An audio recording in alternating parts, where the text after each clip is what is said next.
तो पिछली बार तक हमने क्या क्या जान लिया तिलक के बारे में, तिलक की महिमा के बारे में जाना, यानी कि तिलक में भी दो प्रकार, ऊर्ध्वपुंड्र और त्रिपुंड्र है।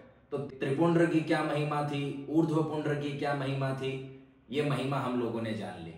फिर हमने तिलक प्रकार भी जाना कि किस प्रकार का तिलक लगाना उत्तम बतलाया है। फिर हमने ये भी जाना कि कौन से चंदन से कौन सा तिलक लगाना चाहिए, यानी कि त्रिपुंड्र कौन से चंदन से लगाएं, ऊर्ध्वपुंड्र कौन से चंदन से लगाएं। आज हम क्या जानने वाले हैं, आज का हमारा टॉपिक है कि तिलक के सारे प्रकार तो हमने जान लिए, लेकिन हमने ये नहीं जाना कि किस उंगली से किसको तिलक लगाना चाहिए।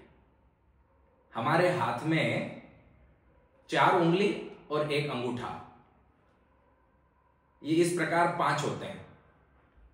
तो कौन सी उंगली से किसको तिलक लगाएं, ये हम लोगों ने अब तक नहीं जाना। आज हम इसी के बारे में जानेंगे कि किस उंगली से किसको तिलक लगाना चाहिए।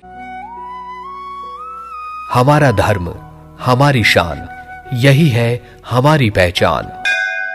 सब्सक्राइब करें गुरुकुल जीवन।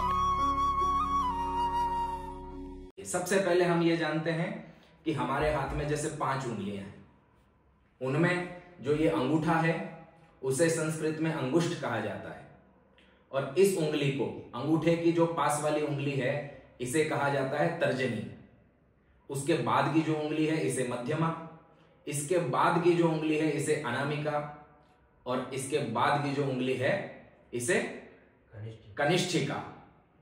ये 5 उंगलियों के नाम होते हैं। किस उंगली से किसको तिलक लगाना चाहिए, इसके लिए हमारे शास्त्रों में बतलाया है, अनामिक्या च देवस्य ऋषीणांच तथैव च गंधानुलेपनं कार्यं प्रयत्नेन विशेषतः पितॄणां रचयेत् गंधं तर्जन्या च सदैव हि तथैव मध्यमांगुल्या धार्यो गंध सदा बुधैः। यानी कि जो हमारी अनामिका उंगली है, अनामिक्या च देवस्य, ये जो अनामिका उंगली होती है जिसे रिंग फिंगर कहा जाता है, इस उंगली से हमेशा देव कार्य, यानी कि भगवान, ऋषि या मुनि, इनमें से किसी को भी हम अनामिका उंगली से तिलक कर सकते हैं। अनामिक्या च देवस्य ऋषीणांच तथैव च। इसके अलावा जो हमारी मध्यमा उंगली है, यानी ये जो बीच की, जिसे मिडिल फिंगर कहा जाता है, इस उंगली से हमेशा अपने आप को, स्वयं को तिलक लगाना चाहिए। और इसके बाद ये जो पहली उंगली है तर्जनी, जिसे तर्जनी कहा जाता है, इसे मोक्षदायिका बतलाया है। इसके लिए इस उंगली से हमेशा हमारे घर के जो पितर देवता हैं, तो पितृ कार्य में इस उंगली को हमेशा इस्तेमाल करना चाहिए, इसी उंगली से उनको तिलक करना चाहिए। इसके बाद जो हमारे हाथ में अंगुष्ठ है, अंगूठा है, इससे हमेशा हमारे घर के जो कोई मेहमान हैं, उन मेहमानों को इस अंगूठे से तिलक करना चाहिए। उंगलियों के प्रकार हम लोगों ने जान लिए कि किस उंगली से किसको तिलक करें। अब हम जानेंगे तिलक के मंत्र।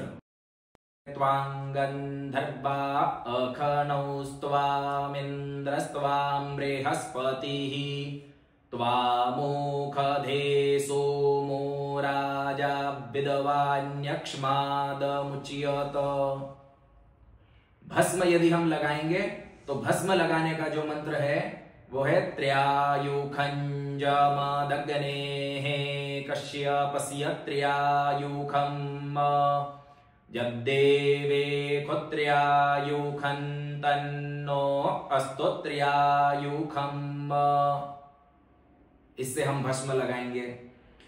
और एक मंत्र आया है, स्वस्ति न इंद्रो वृद्धश्रवाः स्वस्ति नः पूषा विश्ववेदाः स्वस्ति नस्तार्क्ष्यो अरिष्टनेमिः स्वस्ति नो बृहस्पतिर्दधातु।